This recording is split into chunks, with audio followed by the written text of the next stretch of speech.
Hello दोस्तों, मैं अपने चैनल श्रिम्स क्लासेस पर आप सबको स्वागत करता हूं। मैं आज आप लोग के ज़बरदस्त और शानदार वीडियो लेकर आया हूं। स्टूडेंट जीवन क्या है? हम स्टूडेंट के मन की बात करने जा रहे हैं। अतः सबसे पहले हमें यह जान लेना जरूरी हो जाता है कि स्टूडेंट कौन होता है, उसका जीवन कैसा होता है, उसमें क्या क्या गुण होने चाहिए और विभिन्न विषयों में स्टूडेंट की क्या भूमिका होती है या होनी चाहिए। साधारण अर्थों में विद्या का अर्जन करने वाले स्टूडेंट कहा जाता है। मानव जब शिशु रूप में पैदा होता है तो वह एक प्रकार का कोरा कागज होता है। उसे ज्ञान या विद्या का कोई बोध नहीं होता है। जन्म से लेकर लगभग 5 वर्षों की आयु तक बच्चा अपने माता पिता के मध्य रहकर ही सीखता है। इसके बाद उसे ज्ञान अर्जन के लिए विद्यालय में प्रवेश कराया जाता है। यहीं से बच्चे के एक नए जीवन की शुरुआत होती है, जिसे स्टूडेंट जीवन कहा जाता है। स्टूडेंट शब्द दो शब्द अर्थात विद्या प्लस अर्थी से मिलकर बना है। अर्थी का मतलब जिज्ञासु से होता है।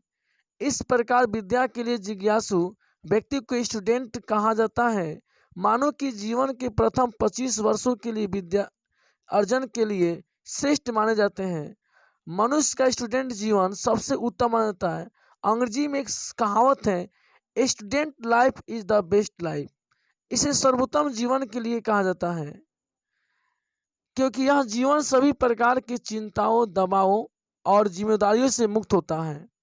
उसके पास केवल एक ही काम होता है, विद्या ग्रहण करना। तो देखेंगे दोस्तों, कहने वाले तो यहाँ तक भी कहते हैं कि स्टूडेंट जीवन मानव जीवन रूपी भवन की नींव होता है। स्टूडेंट जीवन मानव जीवन का एक ऐसा बिंदु होता है जहाँ से निर्माण और विनाश रूपी दोनों रास्ते निकलते हैं। यह काल संपूर्ण मानव जीवन को तैयारी का समय होता है।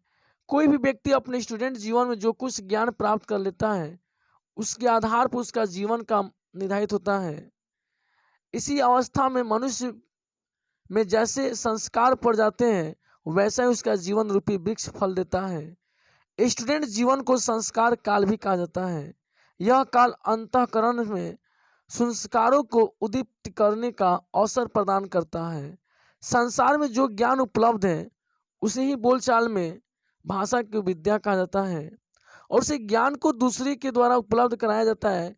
ज्ञान उपलब्ध कराने वाले को गुरु, शिक्षक, अध्यापक, प्रोफेसर आदि के नामों से पुकारा जाता है। और इस ज्ञान को उपलब्ध कराने के लिए कुछ केंद्र निर्धारित किए होते हैं, जिन्हें स्कूल, विद्यालय, महाविद्यालय, विश्वविद्यालय आदि कहा जाता है।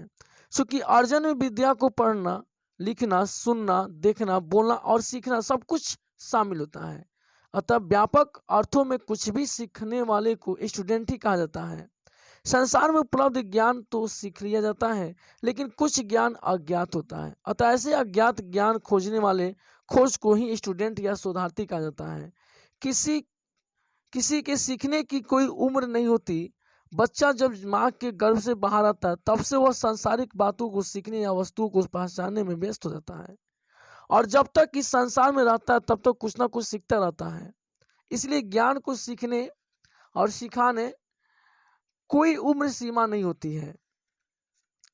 लेकिन यहाँ बात चूंकि स्टूडेंट से संबंधित की जा रही है, अतः यहाँ पर स्टूडेंट का आशय बच्चे की उस अवस्था से जब वह शिक्षा ग्रहण करने के उद्देश्य से विद्यालय जाना प्रारंभ करता है, और जब तक वह विद्या केंद्र में अध्ययन करता रहता है, जब तक उसे स्टूडेंट शब्द से ही संबोधित किया जाता है। भारत में स्टूडेंट जीवन की आदर्श आयु 5 वर्षों से 25 वर्षों तक मानी जाती है, क्योंकि 5 वर्षों की आयु के बाद हमारा बच्चा सोचने और समझने की शक्ति में और स्थिति में आ जाता है। उसका मन प्रभावित होने लगता है। अपने 25 वर्षों की उम्र तक पहुँचते पहुँचते वह इतना ज्ञान अर्जित कर लेता है कि वह अपना अगला जीवन सुखमय तरीके से बिता सकता है। स्टूडेंट जीवन को 2 हिस्सों में बांटा जा सकता है। पहले वर्ग में वो स्टूडेंट आता है जो अपने घर परिवार के साथ रहकर विद्या का अर्जन करता है, और साथ ही अपने परिवार की आवश्यकताओं को पूरा करने और या समस्याओं के समाधान में परिवार को सहयोग देता है। दूसरे वर्ग में वो स्टूडेंट होते हैं जो अपने घर से दूर रहकर पढ़ाई करते हैं। इस स्टूडेंट का परिवार संपर्क में नहीं रहता है, अथवा पारिवारिक कार्यों को जिम्मेदारियों से मुक्त करते हैं। इस श्रेणी के स्टूडेंट सामान्यतः उच्च शिक्षा ग्रहण करने वाले ही विद्यार्थी आते हैं। विद्यालयों के छात्रावासों में निवास करते हैं। छात्रावासों में रहने वाले परंपरा पूर्व गुरुकालों में रहने वाले पद्धति की भांति होता है। यदि इस बात से आप सहमत होंगे तो मेरे भी चैनल को सब्सक्राइब करें, दोस्तों में शेयर करेंगे। यदि नए कोई विद्यार्थी अगर इस बात को सुन रहे होंगे तो मेरे चैनल को जरूर सब्सक्राइब करेंगे और इसे इतना शेयर कीजिएगा कि हर विद्यार्थी इस बात से सहमत हो जाए कि मेरा एक जीवन स्टूडेंट की तरह बीत रहा है तो कैसे बीतना चाहिए, ताकि वो भी समझ जाए। जय हिंद।